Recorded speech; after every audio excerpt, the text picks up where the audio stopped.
você gosta de cantar, se você gosta de ouvir música, essa leitura pode dar algumas informações a mais para você. Hoje nós estamos falando sobre canção brasileira, sim!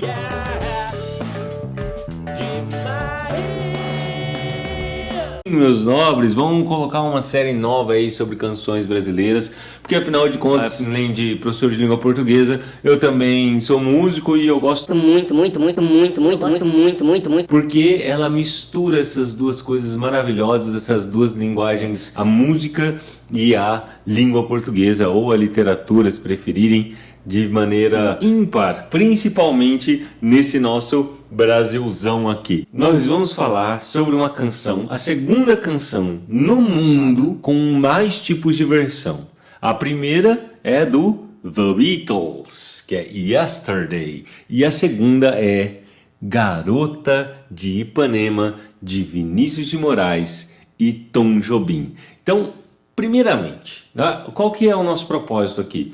É vocês conseguirem entender elementos que compõem esta música, né? O que ela diz, como ela diz, porque afinal de contas, se fosse só a letra dela, tem gente que fala assim, não, vamos ler, para saber se a música é boa, a gente tem que só ler a letra dela sem a música. Não é bem assim que isso funciona em algumas músicas, mas não em todas, e não é só isso que diz se a música é boa ou não. O que diz respeito à música e à poesia é o que a gente chama de canção. É essa junção dessas linguagens. Então você tem a poesia, que é com palavras, a música, que é com melodia e harmonia. Então a gente tem que pensar nessas duas coisas juntas para daí podermos estabelecer uma leitura mais adequada a essa linguagem, porque não dá para eu ler só uma canção como poema e também não dá para eu ler a canção só com melodia. Mas tem algumas músicas que ela só tem a melodia e depois foi feita a letra. Sim, também tem.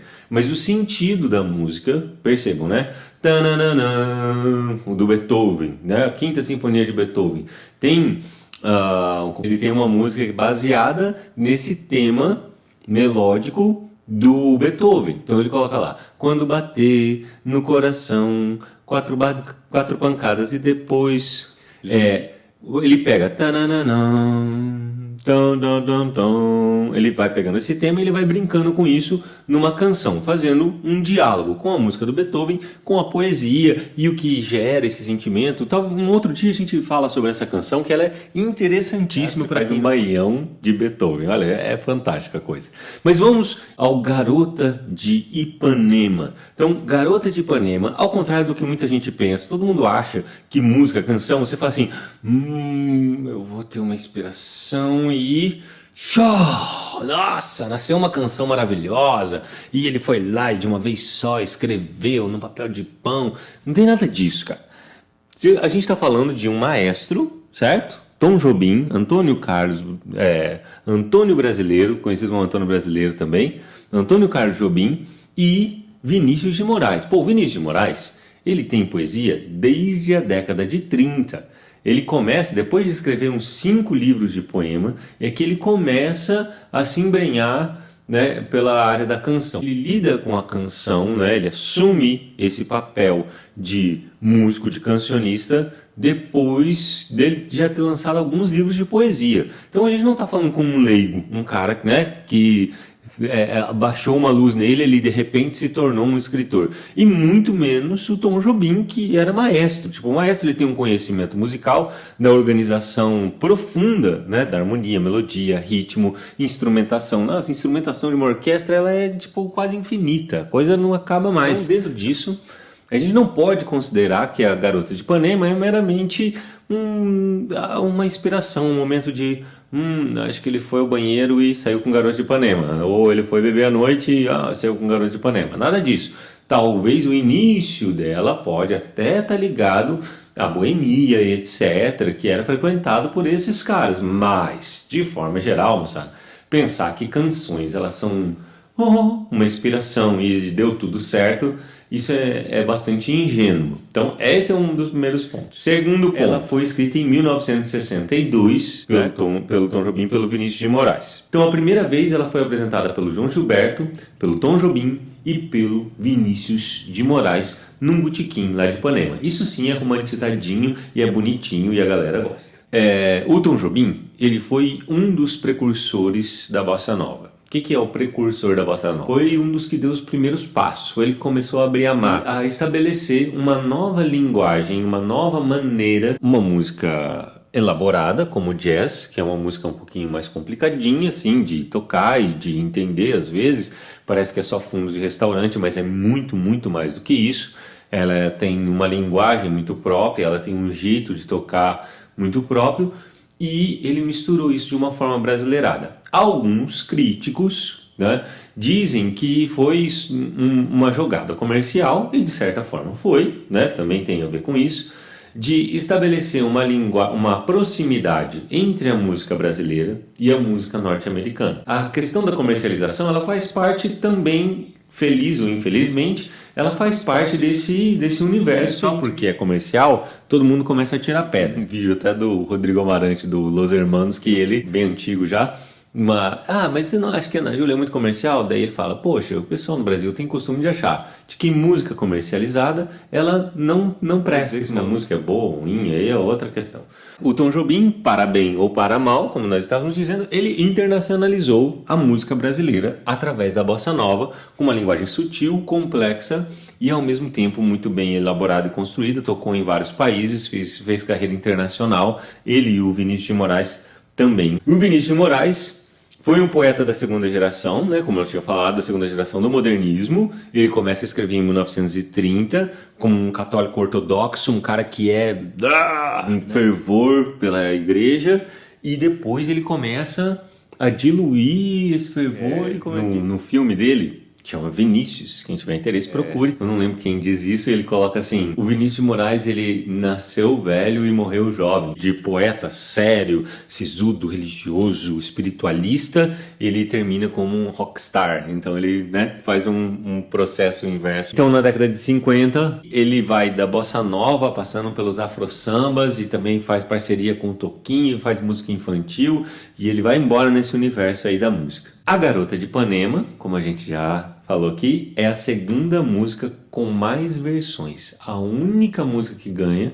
E assim, o páreo não é tão distante assim entre o primeiro e o segundo colocado, é Yesterday dos Beatles, que é a que tem mais versões no mundo. Olha como a canção brasileira, ela não só, porque assim, a música ela tem que ser boa para ela ter tantas versões, ou seja, ela é considerada por muitos músicos com a música boa, tanto Yesterday quanto Garota de Ipanema. É interessante a gente pensar o quanto isso representa para nossa música, para nossa cultura, o quanto ela é vista e valorizada por muita gente no mundo. A ideia da história é essa daí. Em um apartamento em Ipanema, o Tom Jobim compôs a melodia e a harmonia. E o Vinícius Petrópolis escreveu a letra. Depois, eles se juntaram e finalizaram a canção. O João Gilberto, Tom Jobim e Vinícius de Moraes se apresentaram durante 40 noites no Albon Gourmet. Eles fizeram uma temporada nesse restaurante, nesse bar, né, tipo uma mistura ali, talvez a gente chamaria de lounge hoje, mas enfim, era um botequim, né, com alimentação, bebida e música. E é muito interessante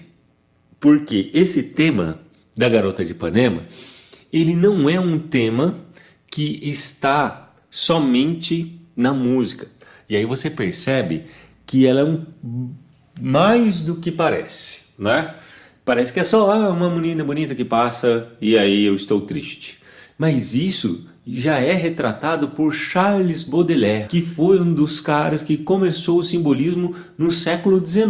Então, o tema que é tratado em Garota de Ipanema é um tema que está recorrente na literatura mundial, no caso na poesia francesa. E aí a gente tem um trechinho da poesia francesa de Charles Baudelaire, com a tradução de Guilherme de Almeida, que é um poeta modernista que tem uma profundidade, uma poesia fantástica. A rua em torno era ensurdecedora, vaia, toda de luto, alta e sutil, dor majestosa, uma mulher passou com sua mão vaidosa, erguendo e balançando a barra alva da saia. Pernas de estátua, era fidalga, ágil e fina.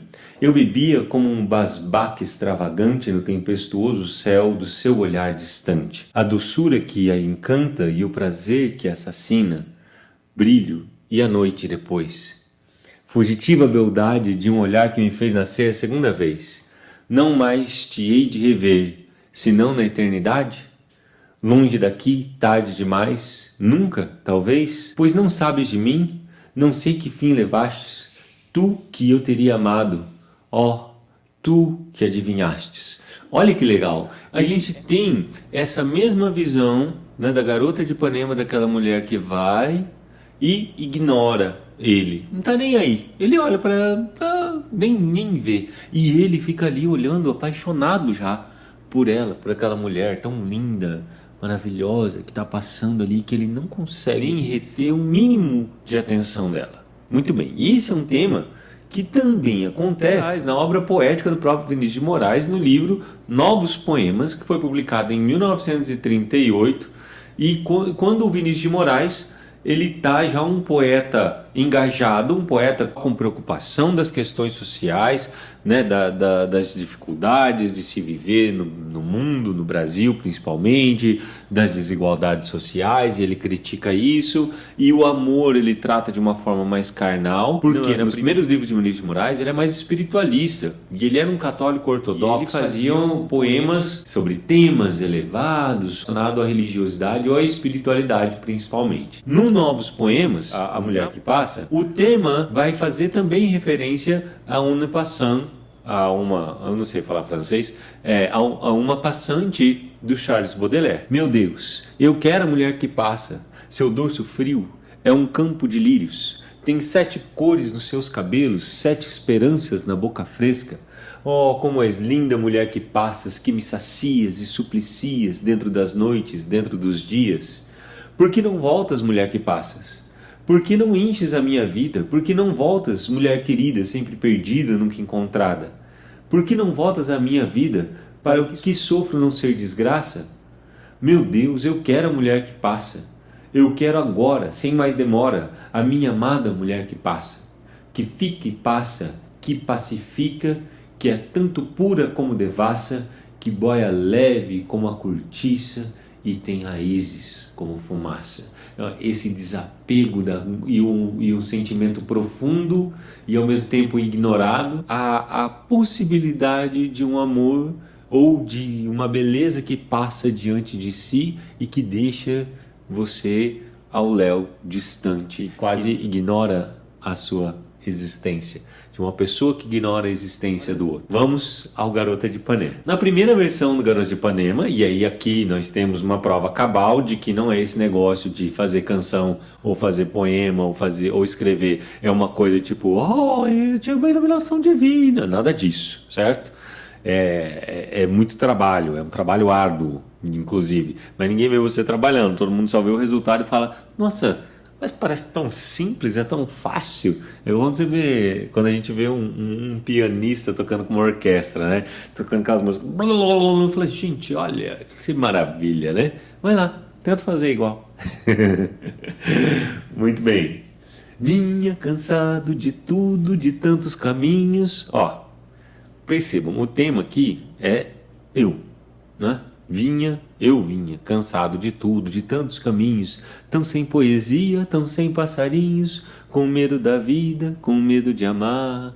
Quando na tarde vazia, tão linda no espaço, eu vi a menina que vinha num passo, cheio de balanço a caminho do mar. Falei assim, mas tem umas coisas que repete. Sim, eles se basearam nisso, o tema inclusive era isso.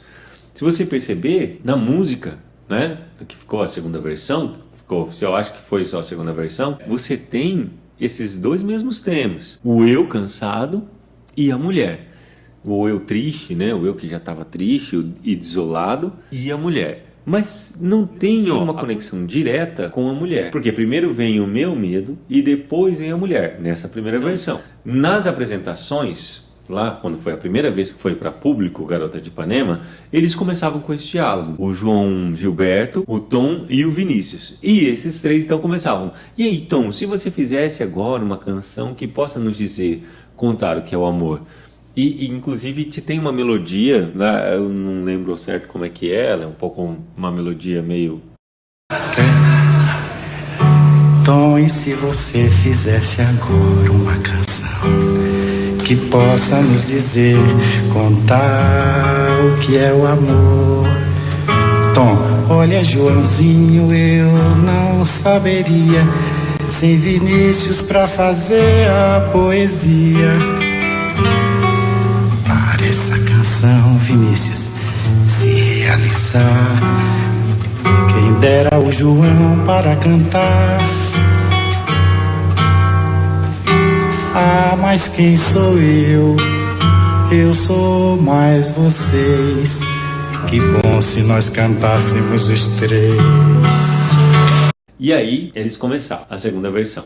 O interessante dessa introdução é que deixa bem claro pra gente qual é o tema desta canção. E o tema dela é o amor, obviamente, que é o que que tem na primeira fala do João Gilberto. A segunda versão, ou não sei se teve outra versão ou se é simplesmente a versão oficial, a que a gente conhece até hoje. E aí, né, vocês já conhecem. Olha que coisa mais linda, mais cheia de graça. Percebam que a sonoridade, né, dessa melodia, né, ou sonoridade das palavras para essa melodia, ou da poesia para essa melodia, ela casa muito mais porque ela é mais aberta, né? Olha, não é vinha cansado da vida, né? Isso, vinha cansado de tudo, né? Vinha cansado de tudo, de tantos caminhos. Então é mais introjetado, mais... Agora essa aqui não, é mais... mais sol, mais a praia, alegria, mulher passando, e ele olhando, observando. Meu Deus, que mulher linda. Olha que coisa mais linda, mais cheia de graça. Ela, menina que vem e que passa num doce balanço a caminho do mar. E aí a música inteira com essa melodia, ele vai como se fosse a própria personagem. Ele constrói a personagem que passa, essa mulher que passa, não só pela letra, mas também pela melodia.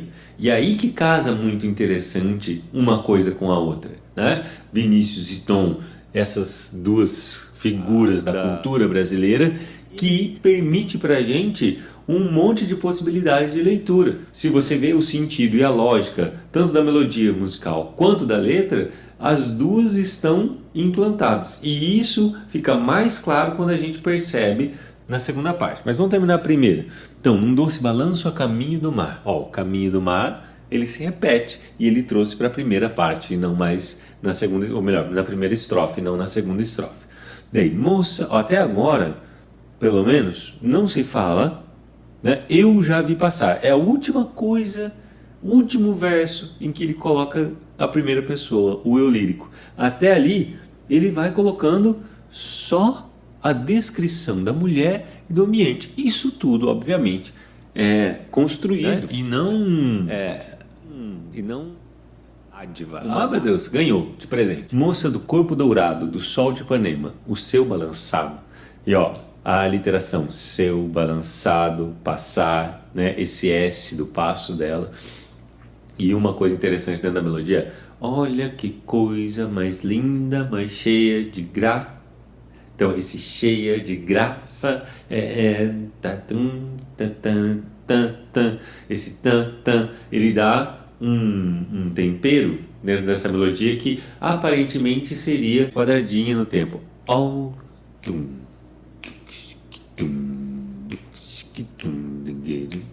Então, o ritmo do samba, junto com o caminhar, que daí é um caminhar, daí da ideia de sensualidade também, dessa mulher, da sedução, mas é mais belo que um poema, eu já vi passar. Aí ele coloca a subjetividade dele, a subjetividade de um olhar.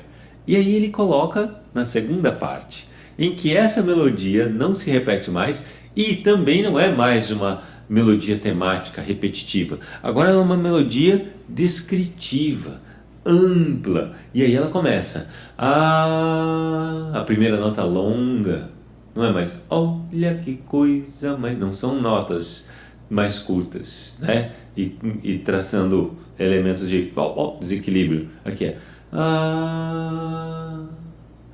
porque estou tão sozinho.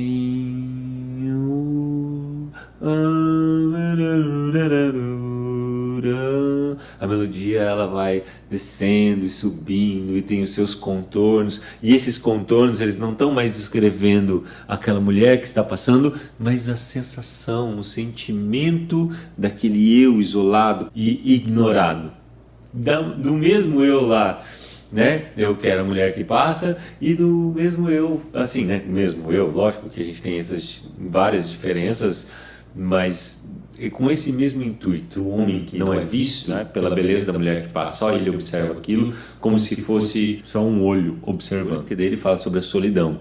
A beleza que existe, a beleza que não é só minha, que também passa sozinha. Então, esse é a lamentação que ele está tendo. E aí depois volta. Ah, se ela soubesse que quando ela passa, o mundo inteirinho se enche de graça. Aí ele muda um pouquinho e fica mais lindo por causa do amor. Uma coisa interessante é que ele mantém esse retorno,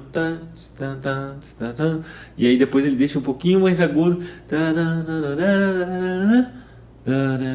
Então ele cria uma tensão pré-desfecho. Então essa tensão melódica, ela agora se volta não para a mulher, não para o eu, mas a maneira como o eu percebe o mundo. Então a percepção do eu lírico, no final, na última estrofe, demonstra-se modificada. Ele mudou o jeito dele ver o mundo só porque ele viu aquela mulher. Ou seja, o amor transformou ele.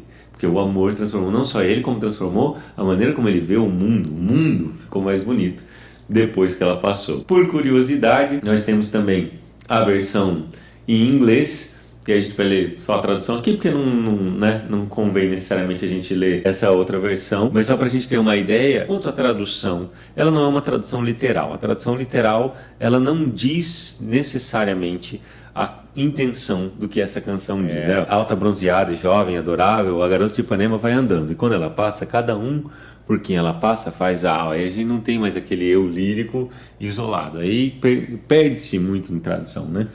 Quando ela entra, ela é como um samba que balança, tão legal, tão suave, balança, que quando ela passa, cada um por quem ela passa faz então ela só mexe com o coração das pessoas. Ficou mais fria um pouco essa tradução, isso na minha humilde opinião, obviamente, né? E aí temos as referências das quais nos utilizamos para fazer para vocês esse vídeo sobre essa canção, e faremos mais vídeos sobre canção brasileira, porque afinal de contas essa produção é uma produção tão própria da nossa gente, e inclusive, né, faleceu há pouco tempo o João Gilberto, que foi um ícone dentro da música brasileira.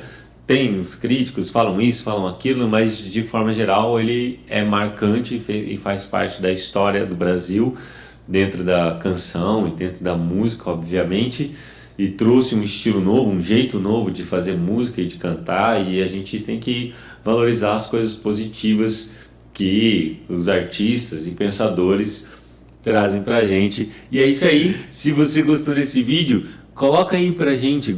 Quer saber sobre mais canções? Que tipo de canção você gostaria de saber mais coisas da leitura, da relação da melodia, do ritmo, da letra, entre outras coisas, né? Dúvidas que vocês tenham. Se eu puder, nós tiraremos essas dúvidas aí. Espero que vocês tenham gostado. Eu adorei fazer isso. Gostou? Pede mais. Estamos aí. Curte aí, compartilha com os amigos, aqueles que gostam de música, né? A gente vai tratar um pouco mais sobre música, sobre canção, essa relação entre literatura e música, ou entre língua portuguesa e a música como um todo, a poesia brasileira e assim por diante. Tem alguma sugestão, alguma dica, algum comentário para fazer? O que você já conhecia, o que você não conhecia sobre essa música, porque afinal de contas, né, a segunda música com mais versões do mundo, meu amigo, ela tem muito a dizer para muita gente, e lógico que a gente não esgotou aqui, porque tem um universo de coisa que a gente poderia falar aqui ou conversar e dialogar. Então estamos aí. Agora a gente continua essa ideia aí nos comentários. Até mais. Tchau.